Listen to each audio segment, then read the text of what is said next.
You're listening to the 1 Minute Writing Tip, a podcast that gives you tips on how to overcome writer's block, overwhelm, and self-doubt, learn how to accomplish your God-given book idea, even if you're a busy mompreneur, confidently publish a bestseller, and use your book as a tool for impact and for purpose. We have a variety of episodes with interviews from best-selling authors in the industry, experts who have tools and tricks to help you succeed, and of course, recommendations from me, your host, Caitlin Silva. You can find even more resources on wewritebooks.com, where you can also take advantage of your complimentary bestseller assessment to get a step-by-step roadmap to accomplish your bestseller and beyond. So let's get into today's episode. Hi, everyone, and welcome back to the 1 Minute Writing Tip podcast. I am so excited to have today's guest, Sasha Star Robertson. Sasha is an intentional living and biblical mindset coach for busy Christian moms. She's a wife of 14 years to her best friend. She's a boy mom of 2 by the blessing of adoption. And she's also a travel addict and a Jesus freak, which that is my language. She is the founder of the Intentional Abundance Company, and she's a curator of the Life and Goals Planner, which I can't wait to talk about today. She is the host of the Intentional Mom Life with Jesus podcast. And Sasha has overcome anxiety, depression, PTSD from some childhood trauma, infertility, addiction, and adult ADHD. So she has extensive experience for living intentionally for the kingdom of heaven and what that really looks like. And she has the heart to share those experiences. So Sasha, thank you so much for joining me. It's an honor to have you on the podcast. Thank you so much for having me. I know you're reaching out as someone who's a published author. And I'm like, whoa, I don't know if I would really consider myself that, but I think it's just one of those things where I struggle to celebrate that aspect. Maybe it seems like such a big thing. And because it's not actually like a book or a devotion, I have a tendency to minimalize, but the planner was such a huge project. And so I thank you so much for inviting me on, and I'm excited to share all the details about it. Yeah, absolutely. So I definitely want to hear about the journey with the planner and where you're at with it right now. But before we do that, will you just kind of share a little bit more for the listeners about your journey and just how you got to where you are today with your podcast and your company and even making the planner in the first place?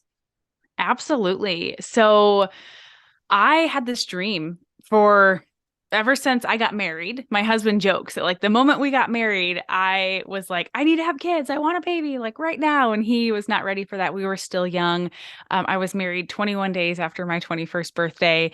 And so it was a while, but I wanted babies. And then we found out that we were the perfect infertile couple. My husband has a chromosomal microdeletion. I've got luteal phase defect and thyroid condition, all these things. And so after 10 years of struggling with infertility, we had agreed to go into the adoption journey and brought our little boy home. I had left my career doing accounting for the state, and a few months into motherhood found myself in a position of what is this? I play peekaboo. I hardly find time to shower. I don't even know what time is anymore. I have little adult interaction, no recognition or promotions. What is going on? And so I just got really quiet. For the whole month, I jumped off of social media. I was just in God's word and working through a different planner and just getting really quiet and asking God, what is my life now and who am I?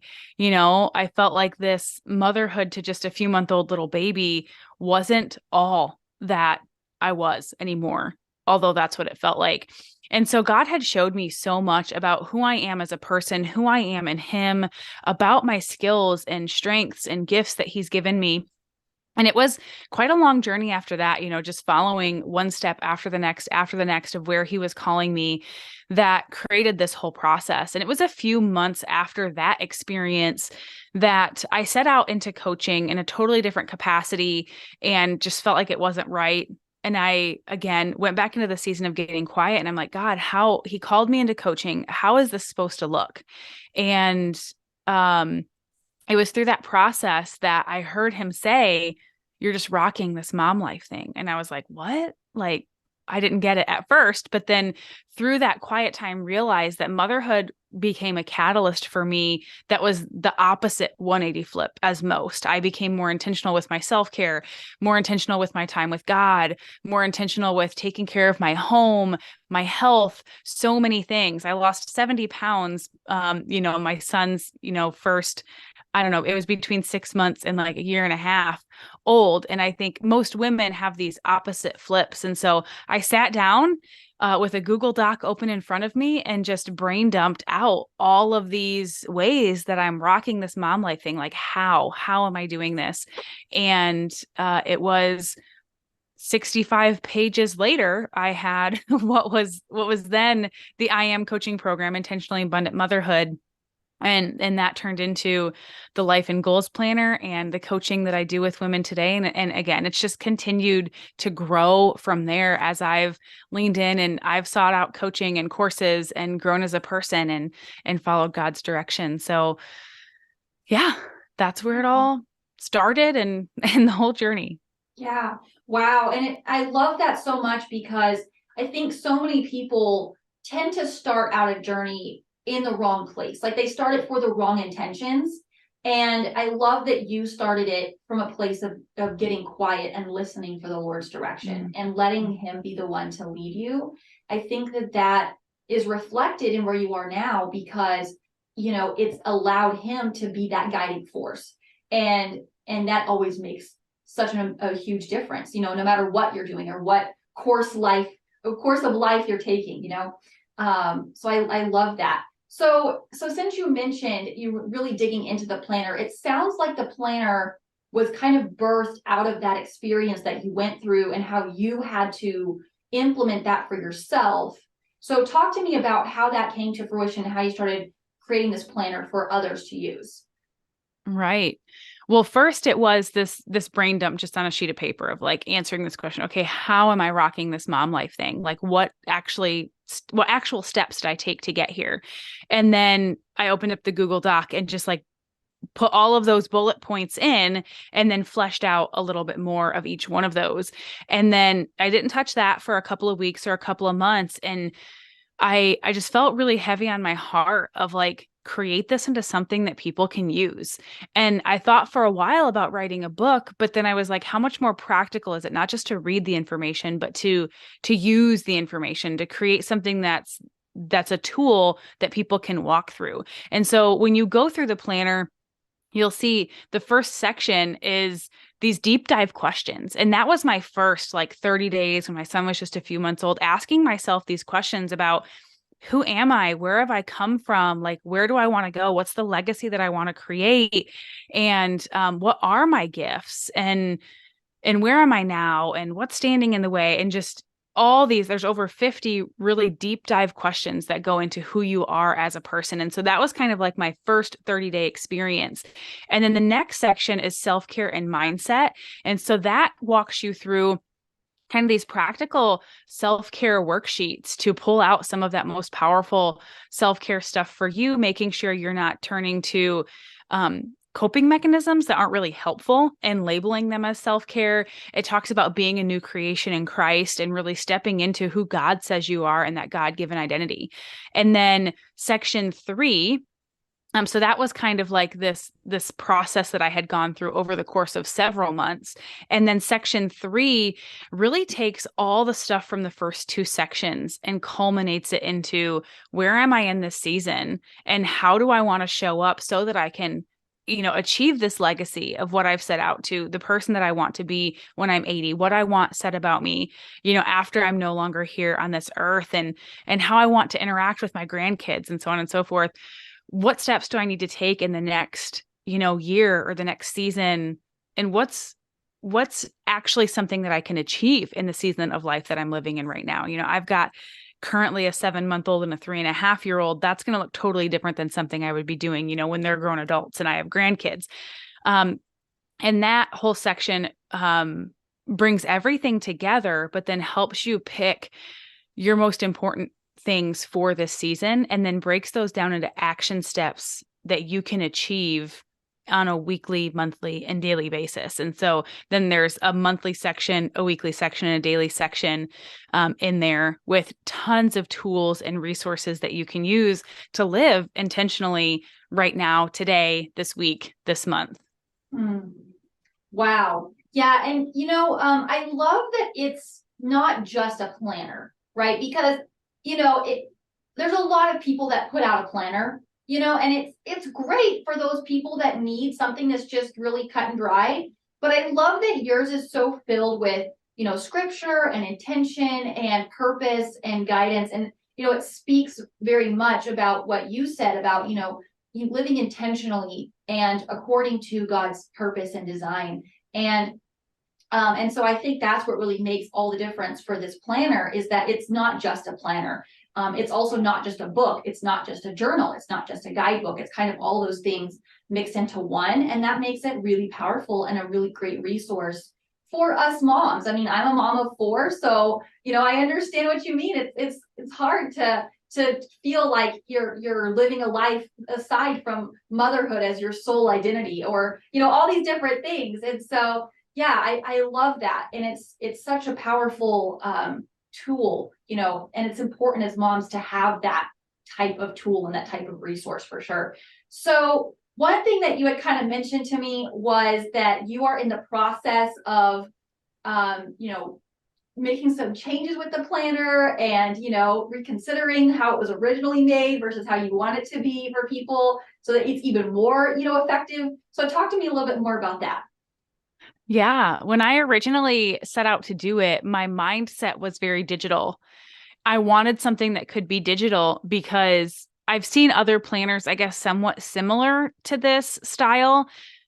But then I was like, well, of course I want it to be print too, because there are a lot of people who are not into the digital stuff. And that was like a whole other world. But then going into the physical print aspect, I didn't know what I was doing. I didn't know where I was going to have it print. I first went to like a FedEx office and had it printed, and it was like $38, and it wasn't even done yet. It was just like a sample of it. And I was like, well, that's not the way that we can print this. And so I went through a US based printing company, and there's just been like at first it was great, but there have just been some inconsistencies and some things that I haven't loved about it. It's not a bad quality by any means, but I just want it to be, soft cover. I want it to have like a ribbon bookmark. I want it to have an elastic, binding or whatever. And so I've been looking at different avenues for that. But in addition to that, over the last year and a half since this originally had come out, I'm seeing, things could flow a little bit differently. I've learned a lot more tools and things that I can incorporate into that. And I want to actually create it like the date book because it has the name planner in there. And I think when people think of it, they think it's those repeated monthly, daily, weekly pages over and over and over again, which it doesn't have that, but it's already 100 pages, but no 2 pages are exactly the same. And so I want to make it, maybe like a 300 and something page booklet where it has all the information up front, but then it also has that daily, weekly, monthly, so you can go through it in the course of a year. And then I want to re-release it each year, with those little edits and tweaks. But I know that again is a huge project. And so I was looking into a course or program that I was going to walk through later this year to go through that process. And the lady who teaches it partners with you and edits your work and everything like that. She gets you in touch with her overseas printer that makes beautiful high-end products. And so that was something I was looking forward to, but I don't know that this year in 2023 is going to be the year for that. So still, it's an amazing product. I don't talk about it enough, but I've dubbed it like a DIY life coach. So even just as it sits right now, it's an amazing product. It doesn't need any changes, but I'm always that forward-thinking person, and so much has changed and grown and shifted in me that I want to make sure I'm putting out the best product that is possible. Yeah, absolutely. And I love that you pointed out, that there really is a difference between a digital product and a printed project. And, Mm. sometimes you read those books from the shelves where it's just a beautiful experience, like inside the book itself in your hands. Like having that ribbon cover and having that elastic, around the binding, and having just these different elements can make it so much more of a enjoyable experience for people who are using the planner. And I love that you pointed out too that you kind of want to transition away from it just being a planner, and you want people to understand what it really is as a tool and a resource and an ongoing thing, not just for one day or 1 year, but for a long term, kind of thing. And I love that. So yeah, and I think that it's so valuable to not only recognize the difference, but also want to invest in excellence and beauty with what you're creating, because that really also impacts the people who are going to be using it. And I know you want to have them, have that experience too. So yeah, so talking about that and talking about this journey that you're on and how you're seeing, okay, everything has to have the right time, and it's going to be a huge undertaking and all of that.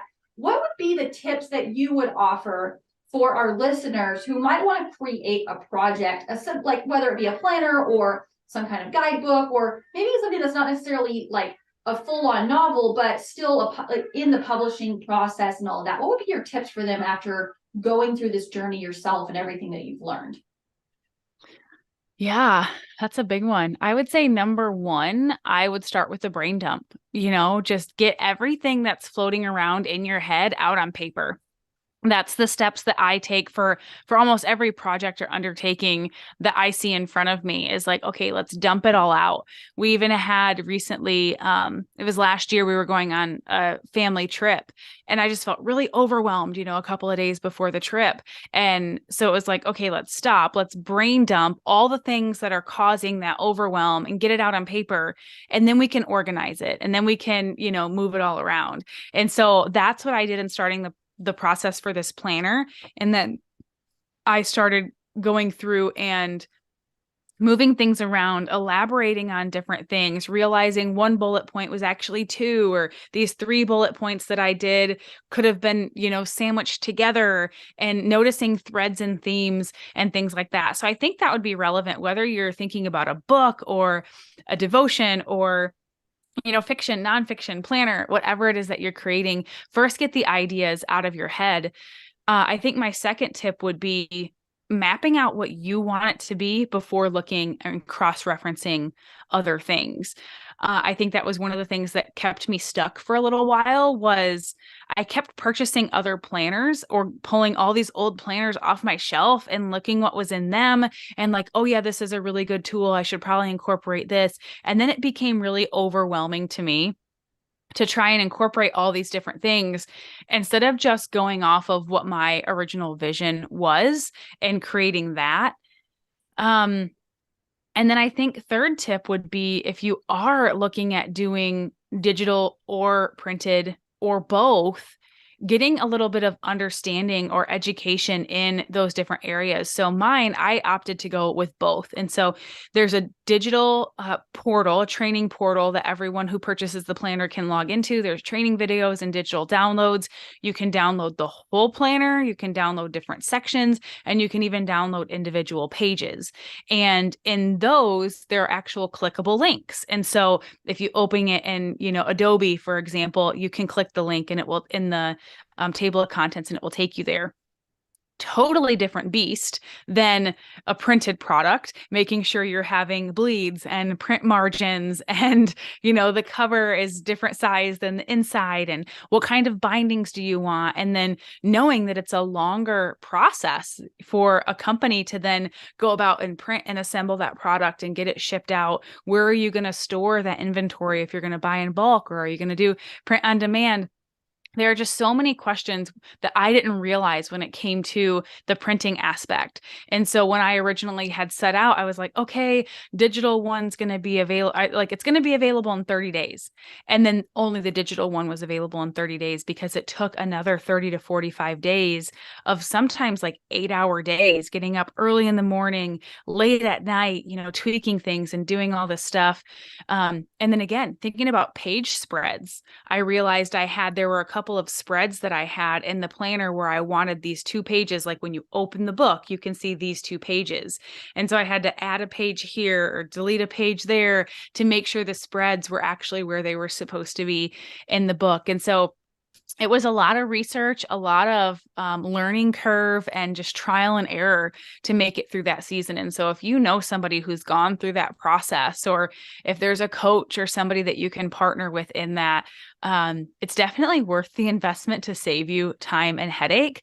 I didn't know anything about that in that journey that I was going through. And so I think that would be really helpful as well. Hmm.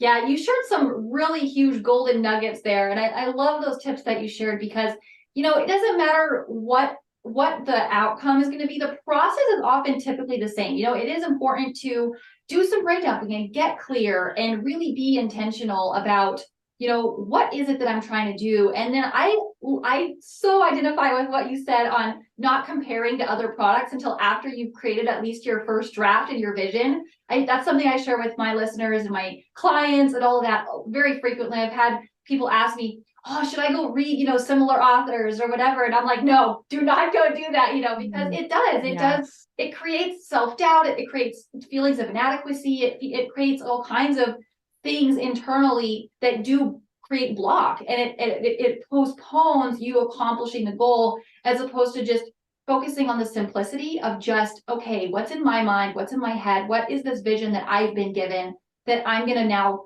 use my hands to put into work and create. And then I'll go and reference and research and learn and, do all the things to really polish and refine it and make it ready for other people to use. But yeah, that was such a huge golden nugget. So for my listeners, make sure you write that one down and take it to heart. And then, yeah, of course, it's so important to do the right research and get the right education and get the right support and help, because, without it, you really do end up spending so much more time and resources on your own trying to figure something out, where you can save that by letting someone else who has been there, done that, come alongside you and guide you through that. So yeah, absolutely. I love that. So as you are talking about, things that you're planning and working on upcoming, and, you're doing all these different things with your podcast and your business, talk to me about any upcoming projects that you're working on and that you're really excited to share with the world. Yeah. Well, like I said, I was going to go through this course and mentorship to kind of recreate version 2.0 of the planner, or whatever you will. But I've had this podcasting course on my mind and my heart for over a year now. And I knew I was going to be starting that in April. And I just found out that that was transitioned from a 3-month to a 6-month program. And so I think that's the reason this planner project is going to be put off. I'm normally most people say multi-passionate, individual, and very high performance, doing all the things all the time. And I've learned to tone that down and rein it in quite a bit. But I think God has taken me to a whole new level this year, where he's asking me just to focus on the podcast and this podcasting course. I have my family and my home and my clients and my health and all these other things. But in terms of my business, instead of doing all the courses and all the programs and all the things, just focusing on my podcast. And so I've actually recently experienced this freedom and peace surrounding that. And so for the next 6 months, I'm just going to be focusing in on this podcasting program and really delivering the value in that space to all of my listeners. And so obviously the planner is always available, but that's going to be my focus over the next 6 months. I've got my coaching program, which is always open for new clients, and I'll be serving those in there. But I'm very excited about the slower pace that God is just reminding me of and calling me into in this next season as well. Wow. It does. There is something that's very peaceful about letting go of all the busy and just focusing on something simple. And I totally know what you mean there for sure. Just that feeling of surrender and like, okay, God, what do you want me to do? And then him giving you, okay, just this one thing. And it's like, oh, okay, I don't need to like do all the things, you know, and there is Right. such freedom in that. And it's so beautiful. So I love that. So as people are listening and they're thinking, wow, Sasha's stuff sounds so amazing. I'd love to connect further with her and be a part of what she's doing. How can they do that? How can they further connect with you? Absolutely. Well, you can snag the planner, a copy for yourself at shalomlifeplanner.com. You can always find me on the podcast. It's called Intentional Mom Life with Jesus. It's on podcast everywhere, even likely where you're listening to this one, or you can find it at momlifewithjesus.com. And then sister to that is the Intentional Mom Life with Jesus community on Facebook, where I love to show up and just connect and be vulnerable and real and transparent about all things motherhood and faith and productivity and peace. So I'd love to see you over there as well. Yeah, absolutely. And for my listeners, I definitely vouch for jumping in and becoming a part. It's definitely a very valuable community.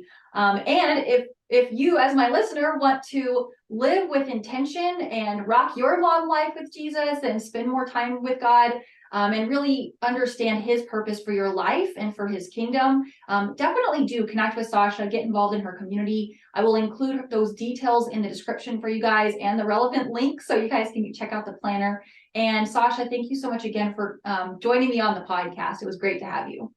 Thank you so much for having me, Caitlin. It's been my honor. So for all my listeners, thank you also for tuning in. I would love to have your review and your comments below on the podcast, and I will see you next time. Thanks so much again for tuning in to the 1 Minute Writing Tip podcast. If you've been looking into how to get your book formatted or you have formatting needs, check out wewritebooks.com/formatting mastery. It's a place for you to get step-by-step help with formatting your book, whether it be fiction, nonfiction, children's book, and how to really consider the different softwares available and how to make the best choice for you. Or you can also reach out to team@wewritebooks.com and we'll help you out. So I hope you enjoyed the episode and that you'll tune in to the next one.